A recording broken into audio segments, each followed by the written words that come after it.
Welcome back to the channel. I'm RJ Ronquillo. If you're new here, thanks for joining me. So I'm a child of the 80s. Like many of you, I started playing guitar when I was a kid in the mid-80s. And back then we didn't have YouTube. We didn't have these rig rundown videos to watch and learn about all of our favorite guitar players, gear, and setups. We were basically limited to magazines, maybe some books, and these instructional videos on VHS cassette tapes. Even though these were instructional videos on playing and technique, there was always a section where the artist or the guitar player would talk about the gear that he was using at the time. You can go and have a bite. No, you still be hearing that one. Thankfully, almost all of these instructional videos are floating around YouTube, and I thought it would be fun to revisit these glory days of big hair and bigger rigs. It was the 80s after all, a decade of excess, so expect to see a lot of excessive and awesome gear rundowns. So let's get started. All right, we're going to start off these gear rundowns with one of my favorites. This is Brad Gillis from Night Ranger. Hi, this is Brad Gillis for Starlicks, and today I'll be showing you some of my licks and tricks on the guitar. And first of all, let's get to my equipment. That's what she said. This guitar is a 62 Fender Stratocaster that's been pretty much modified to the hilt as far as what I can do to it. I got this guitar about 8 years ago. It was a gift to me from a friend of my brother's who gave it to me sanded down in a box. Brad got a vintage 62 Strat as a gift for free. That's probably one of the luckiest ways of acquiring a vintage guitar. But you have to keep in mind that this probably would have been in the late 70s when he received this guitar, so I don't think the vintage guitar market was like it is now. I mean, 60s guitars were only like 15 years old back then. And a lot of people think this is a graphite neck, but it's the actual 62 Fender neck, which I had custom painted black and the original decal put back on. This is just a disclaimer to anyone that is a vintage guitar fanatic. So if you're very sensitive to modifications done to vintage guitars, you might want to click off this video, but I would rather you not. And I had the tuning pegs, or goch, I think they're pronounced goch or gotch. I think he means Godo. And I had an extra fret added on to it up top. Now you have to understand, this was the early 80s, but there wasn't a lot of companies like making replacement necks just yet. I guess back in the day you had to do what you had to do and, you know, ruin a perfectly good vintage guitar neck. But a lot of players did that back then, you know. Can we take a moment and just appreciate the shirt that Brad is wearing? It's like this blue leopard print, tiger print button-down thing.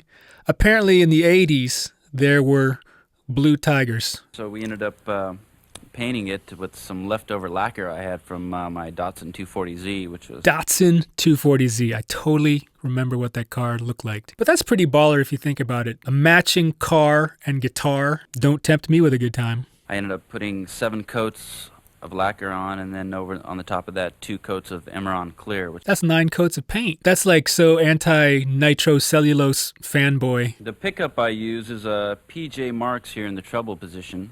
I remember PJ Marks. And the reason I really like these pickups is it was hard for me to find a pickup that wouldn't squeal. This is kind of a common thing that I've heard about in the 80s. You know, I heard about Eddie Van Halen soaking his PAFs in paraffin wax to seal them from, you know, microphonic feedback. In the early days, you didn't have these pickups that could withstand all the high gain and distortion that people were starting to use in rock and metal. And oh my God, is that a snake? Is that a guitar strap? Brad Gillis had a mustache he could pass as Jake the Snake. And in the middle position here is the original 62 Fender pickup. One thing original. I used the original old Floyd Rose that Floyd used to make in his garage many years ago when he first started out. The wireless transmitter that is built in the guitar was done by Mark Newman and I, who is my guitar tech. Brad Gillis is such a showman on stage, if you've ever seen him play,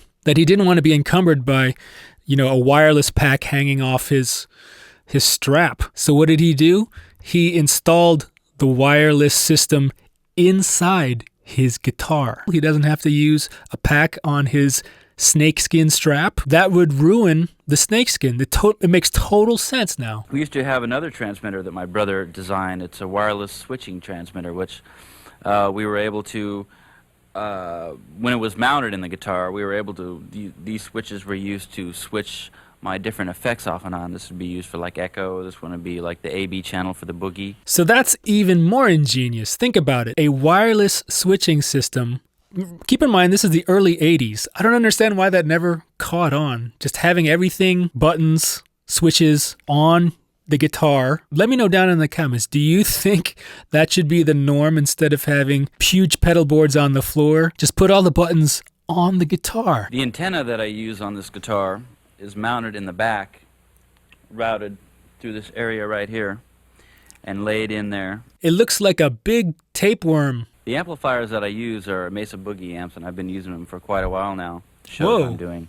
The amp heads are built in to the rack and then covered with a grill cloth to make it like a seamless one-piece rig. Today, playing in a small room like I am and playing at a low volume like I am, I prefer to use the 112 Boogie cabinets, which are also great. Oh, come on. So all that gear is just for show. I'm using a rack full of about 9 different effects right now. I'm only using about 4 or 5 on stage, and the rest are backups. Someone's got to move this. Someone's got to set this up. I think we can all appreciate how rigs have gotten so compact that you can have all of this sound in like a little Line 6 Helix. Be thankful, kids. I use one Lexicon PCM 41. I have a Roland SDE 2000. I think we should have more pedals with numbers, like the Tube Screamer 5000. And I use a ADA stereo tap delay for a chorus flange setting. Being a guitar player in the 80s was expensive. And I have a Lexicon PCM 60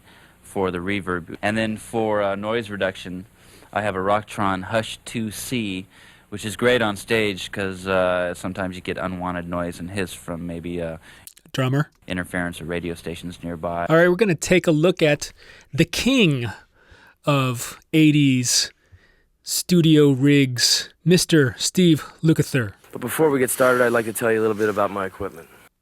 Valley Arts Guitar, who's made several guitars for me, and they're all custom made to my specifications. When I first saw this guitar, I thought it was the flashiest guitar I'd ever seen. It was like super shiny, gold hardware, the gold Floyd Rose, the flat black EMGs. It was just like the prettiest, nicest looking guitar that I had ever seen. And I spent a lot of time trying to find this piece of wood and everything like that. You know, we went through a lot of different guitars. I mean, a lot of different bodies. So that is like the epitome of 80s super stretch. You got the EMGs, you got the Floyd Rose, you got a single volume knob, no tone. And I like old Les Pauls, old Fender stuff, and so I've used some Ibanez stuff. I've played actually his signature Ibanez.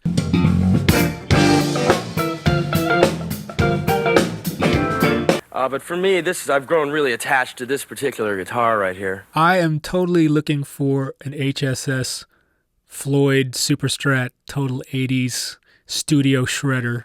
Through the years, Holy Jesus Christ, look at the size of that rig. And right now, the setup that I have now was designed by Bob Bradshaw. For me, every time I buy a piece of gear, the next day something comes out that's a lot better and a lot cheaper. That still rings true today. And I'm running everything. It's a stereo system, and I have a... Wait, what was that? It's a stereo system. It's a stereo system. Stereo system. I honestly think maybe his earring got caught in his hair or something. Basically, these boogie tops over here, these big, I believe they're 180 watts a piece, are like my basic sound. That's 360 watts, a basic sound. Through this Rain splitter mixer, and I can assign and adjust the level, and I can pan my effects. Here we're getting into the classic early Bob Bradshaw rig setup. Whenever you see a Rain mixer, that means they're using all these rack effects line level to mix in with the guitar signal. Like this, I'll show you. You're not hearing in stereo right now, but I realize that. But if you were sitting in this room right now, you'd hear the echoes cross.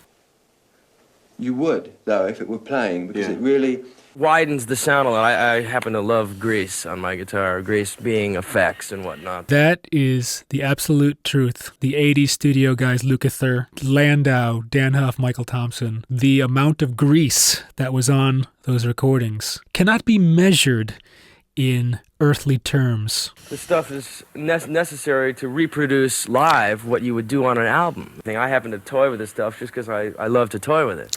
The heck is that? What is that, a dead chicken with a cigarette? Here's a little demonstration.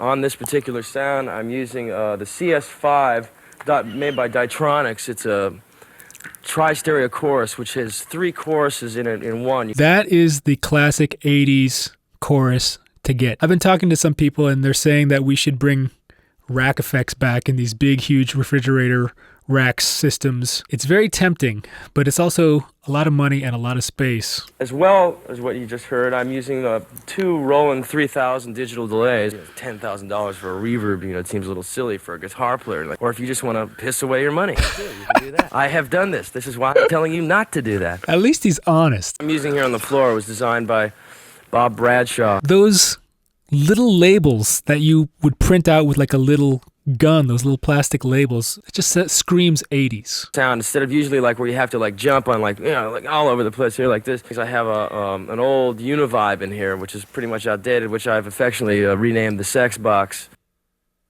Don't ask me why, I just have a weird sense of humor.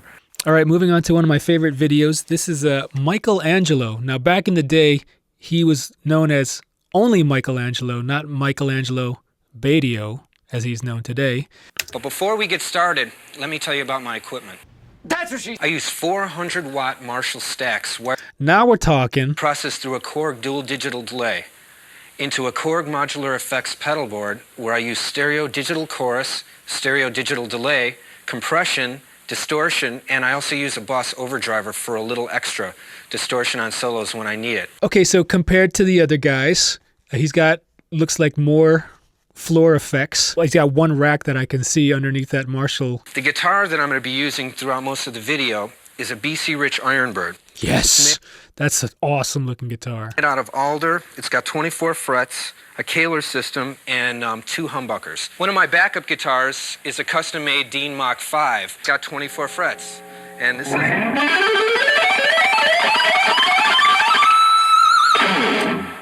That's As you can see, this badass. guitar is beat up because of doing things on stage like this.